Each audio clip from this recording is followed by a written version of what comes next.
Je m'appelle Joyce Maynard. Je suis américaine, mais j'habite maintenant en Guatemala, au lac Atitlan.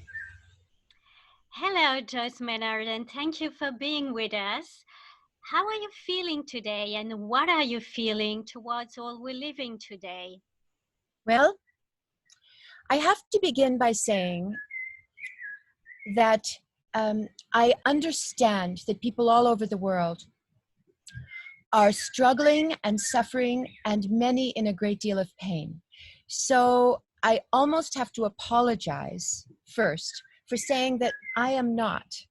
I have actually been having a very rewarding and fulfilling and rich experience during this lockdown. But I also recognize that I'm a fortunate person. So I'll tell you the story a little bit. Every year for the last 20 years, I live in the United States. Every year for the last 20 years, I have come to the other country besides France that I love best, which is Guatemala, where I host a writing workshop, a workshop in the writing of memoir. French readers would know my memoir, Et devant moi le monde. So the workshop was scheduled for early March, and it was that things were already changing in the world, but there were no cases of coronavirus in Guatemala and no travel restrictions. And I knew that there were women who had been looking forward to this, in some cases for a couple of years. So I came and I prepared for the workshop, and about half of the people who were going to come, normally it's 16, 8 people came to work with me. Over the first few days of the workshop, it's a week long, and we stay in this little Mayan village on the shores of the most beautiful lake surrounded by volcanoes. It's quite a simple place, but rich in natural beauty. Birds, flowers, maybe you can see my garden. So within 3 days, the airport had shut down, no more airplane flights, and the women were here. These were women, some of them had never made a trip alone out of the United States before. It was a big shock to them. And I will say that we had the most extraordinary week. It's always a very meaningful week for me, and I think for them, to assist women in telling their story. I know from Et devant moi le monde, from writing that and publishing that story, what it means to finally give voice to your truth, sometimes a very difficult truth. But that week was like no other week. But by the end of the week, these women didn't know how they were going to get home. Well, the US Embassy created a flight, and 6 of them went to the airport and flew home at great difficulty. The airport was locked. They went out on the tarmac like Casablanca, you know. But 2 of them decided to stay. I invited 2 young women to stay with me. So I am currently living at my home on the lake, sequestered, with a young woman from, well, she's sort of international, China, Canada, and New York, and a young woman from the UK. And the 3 of us have created this little community. So we've been living here now for 2 months. We may be here for a great deal longer. And we each have our own inner projects, and we have lots to do. One is a composer, and she's found herself a keyboard. First, all she had was a marimba, and the other one also is writing. She had worked for years in refugee issues, and this finally gave her a chance to tell the story of these issues, these very difficult stories that she had never told. And in my case, I sequestered myself up in a little treehouse on my property, and I wrote a novel that I finished last week. I started it and I finished it, which I'm very excited about. And I have to tell you, because I have a special feeling about my French readers, that I mailed it right away off to my French editor with the hope that it could still be translated in time for the rentrée of 2021. Your publisher is being Philippe Rey. All of your books are translated and published by him. Now, you were saying you are in Guatemala. What's the situation there with the coronavirus now? Well, And also, you live among indigenous people. Why do you yes. see more for the poverty than for the health? Well, this was a big concern of mine. The area where I live at this point, although there are maybe 100,000 people who live within 30 miles of here, there are no cases of coronavirus here. And I did not want to be the person who brought coronavirus here. So my greatest concern was staying away from the village that I love. And so I have stayed on this property. I'm now quite clear that I don't have it. And the two young women do go into the village on very rare occasions with masks, but we pretty much stay here. We swim and we have a garden and but the issue in this town, I'm very deeply connected with the community. I've lived here a long time, or lived here part-time. The issue here is a different one. It's poverty, because the people here depended so much on tourism, and they're not people who have savings. They're people who live in a very simple day-to-day economy. So when the hotels and restaurants closed and the tourists disappeared, they had nothing. And I'm not a wealthy woman, but I felt a responsibility to this country that has hosted me with such a welcome for many years.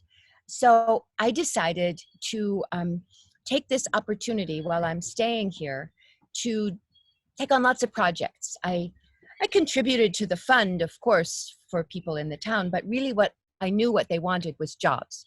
So right now, there are 20 Indigenous men, you may hear them behind me, working at my house. We're putting on a new roof, we're building a wall, we're building a new floor in my kitchen, things that I would not normally have done, but it felt like a moment to employ people. Mm-hmm. And so every morning at 7 a.m., 20 men come down these stairs, every one of them, buenos dias, very grateful to have a job, and they're working really hard, 6 days a week. It's a little crazy for me and for the two young women who are here, because there's a lot. My house is in a lot of chaos, which is why I went to this little tree house to write, because there's so much construction, so much activity. I don't pretend to know what it can be like, of course, to be an Indigenous person in this village, but I have many friendships with people in the village, and on Semana Santa, which is Easter, that's a very important day here, more important even than Christmas, and they couldn't go to church, and we knew that was very hard. So we decided, I had a big pork roast frozen in my freezer, left over from feeding the women at the workshop. We had a smaller workshop, so we didn't use all our food. So, and I don't know if you can see, there's a pizza oven behind me. I see, I do. So we fired up the pizza oven and we cooked this roast, and we made a big pot of rice and beans, and we kept ourselves separate from the men, but we created a meal, and they contributed. There are men in boats out on the lake who catch crabs, so they made it's called a caldo, a big soup with verduras, vegetables, and crabs, and so we had this big feast for Semana Santa, and we sort of stood in the background far enough away that nobody would worry. I do worry that at some point, somehow this virus will get to this town. And when it does, it would be very hard. But for right now, the issue is not a medical one, it's an economic one. Mm-hmm. And I have to say too, that the government of Guatemala has done a very good job of sealing off this town. I can't go anywhere without my passport, and I I don't go anywhere. But the president of my country took over several hundred detainees, undocumented Guatemalan immigrants who were found to be diagnosed with coronavirus, put them on a plane, flew them back to Guatemala, just dumped them in Guatemala. And the Guatemalan government, knowing not how to cope with this and having much more limited resources, has locked those people in the airport.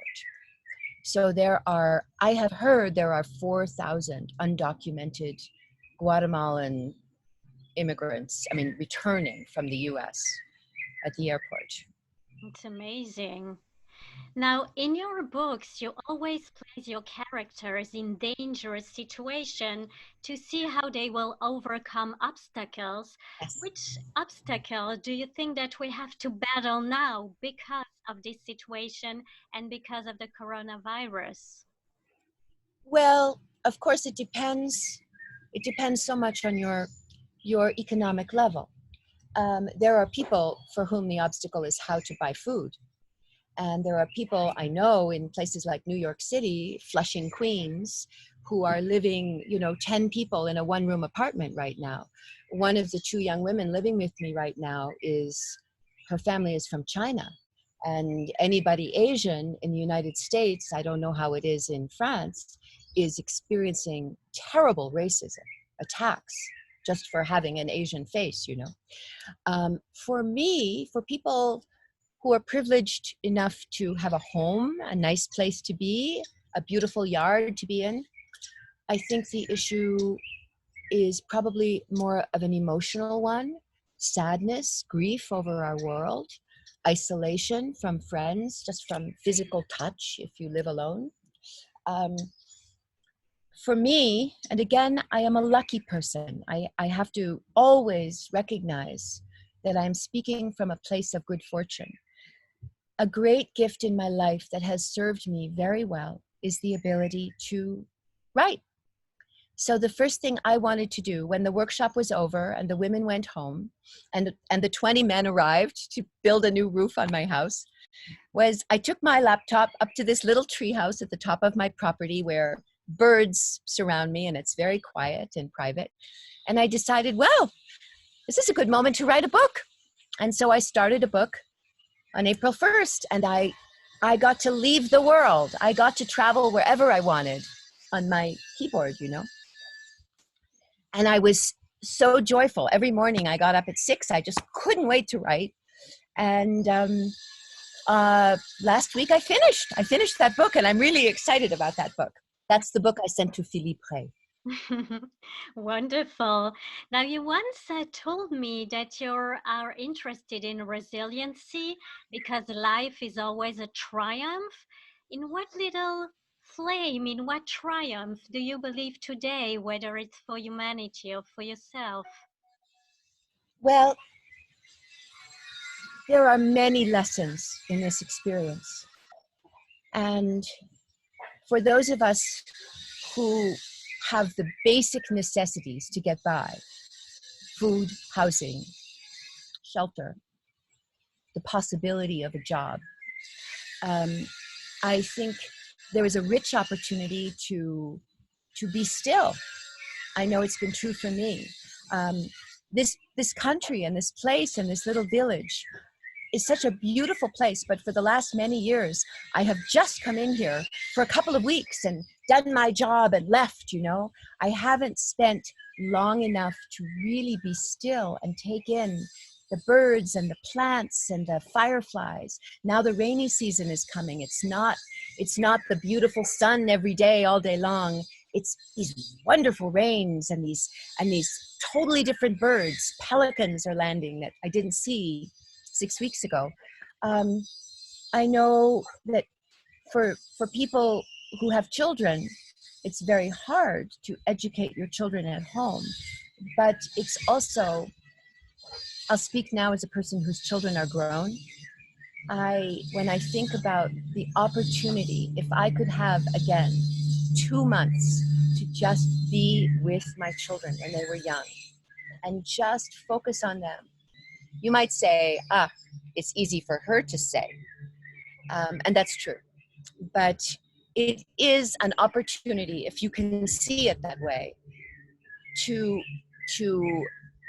have a connection and a closeness that busy families going here, going there, commuting, going to all their activities, their classes, their jobs, their friends,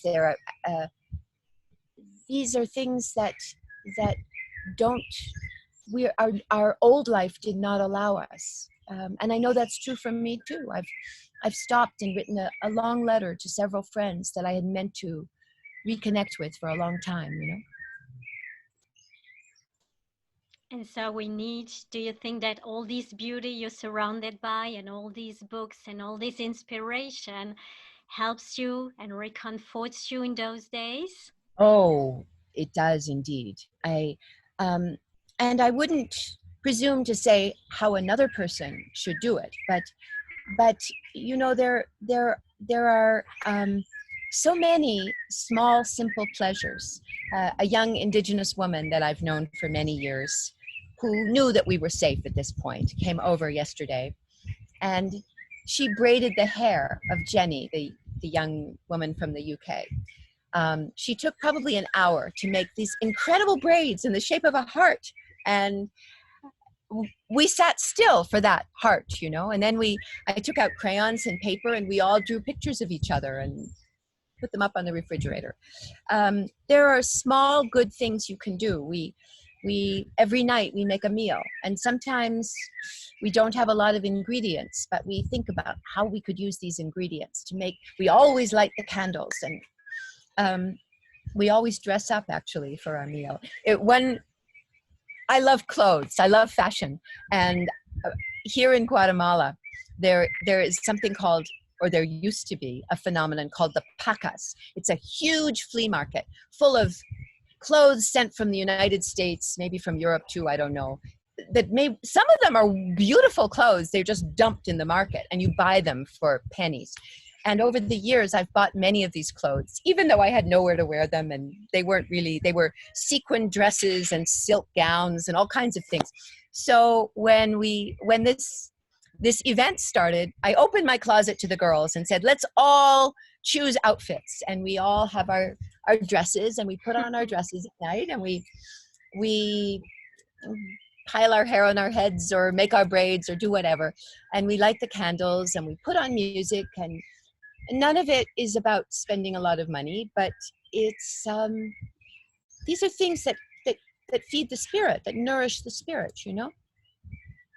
Well, thank you for nourishing us and being with us. Please take care. And I want to tell you that although I appreciate the fact that it's much easier for us to have this communication in English than in French. I have been studying French hard, and the next time I come to France, I will be speaking in French with my French readers.